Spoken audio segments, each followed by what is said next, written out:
આજે હતો સન્ડેનો સરસ મજાનું આપણું થઈ ગયું હતું ગુડ મોર્નિંગ. એટલે જ મેં પહેલું કામ કરી નાખ્યું હતું મશીનમાં કપડાં નાખવાનું. પછી બનાવવાનો હતો ચા નાસ્તો, એટલે એક ગેસે મૂકી દીધી ભાખરી બનાવવાની, એક ગેસે મૂકી દીધો ચા. ચા નાસ્તો થઈને જોયું ઘરમાં તો ઘરની હાલત તો રમણ ભમણ પડી હતી. મારો ઢીંગલો ને વિંગલો ને બધું ઊંધું પડ્યું હતું.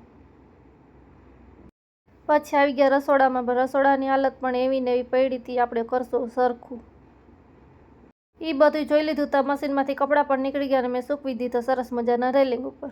એટલામાં મને આવી ગયું હતું યાદ કે મેં તરબૂચની છાલને સંગ્રહ કરીને રાખી છે, હવે એનો ઉપયોગ કરીએ. તો હવે એનો ગ્રીન ભાગ છે એને કરી દેવાનો છે રિમૂવ, અને જે વ્હાઇટ કલરનું છે એનું કરશું કટિંગ. એટલામાં મેં કટિંગ કરીને સરસ મજાના નાના નાના એવા ટુકડા કરી નાખ્યા હતા તરબૂચની છાલના. હવે આપણે ગેસ ચાલુ કરીને ગરમ પાણી લેવું ને જે આપણે ટુકડા નહીં ખાતા, જે ટુકડા કર્યા હતા એ એમ આવે. ગરમ પાણી સરસ મજાનું મૂકી દઈએ. પછી જે ટુકડા નહીં કર્યા હતા એને ગરમ પાણીમાં નાખી લઈએ. ધીમે ધીમે નાખવાના છે જેથી કરીને તમે દાજી ના જાઓ. અને 1-2 મિનિટ સુધી એવું ને એવું ગેસની ધીમી ફ્લેમ કરીને રહેવા દેવાના છે, ઉકળે નહીં ને ત્યાં સુધી. પછી ધીમે ધીમે ચમચીથી હલાવતા રહેજો એટલે સરસ મજાના બોઇલ થઈ જાય.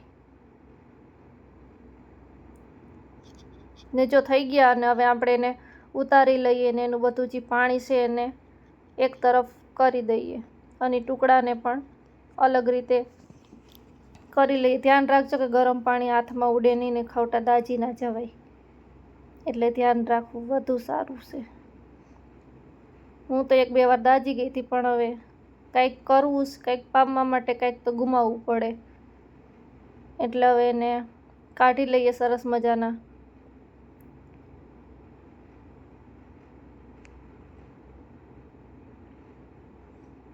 પછી એને એક બાઉલ લઈ લીધો, એમાં ધીમે ધીમે પાણી રહી ગયું હોય એટલે ધીમે ધીમે કાઢવા પડે, એટલે એને કાઢી લઈએ આપણે.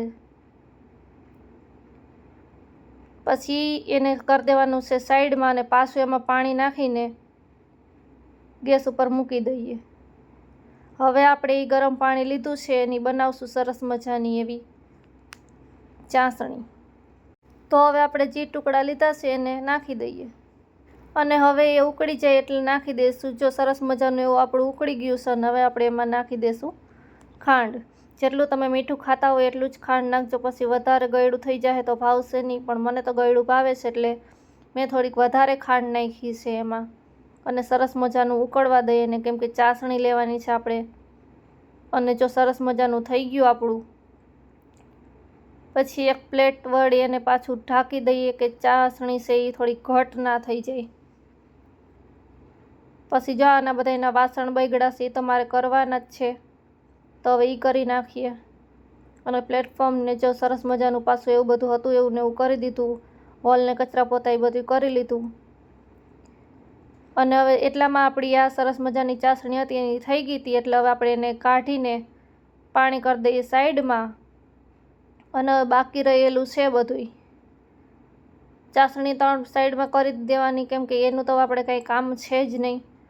પછી ચાસણી કાઢીને સરસ મજાનું એક પેપર કે કંઈક લઈ લ્યો અને એ આવી રીતે એને તૂટી ફૂટીને સૂકવી દો અને 1-2 દિવસ રહેવા દેજો જેથી કરીને સરસ થાય.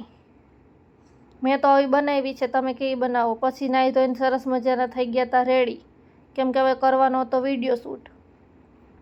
એટલે આ મેં મીશોમાંથી બ્લેક કલરની સાડી ઓર્ડર કરી હતી. આજે એ હું વિડીયો શૂટ માટે પહેરવાની છું. તો જો સરસ મજાની સાડી પહેરી લીધી હતી અને કરી લીધી હતી રેડ કલરની લિપસ્ટિક. બ્લેક કલરની સાડીમાં રેડ કલરની લિપસ્ટિક તો આઈ હાય.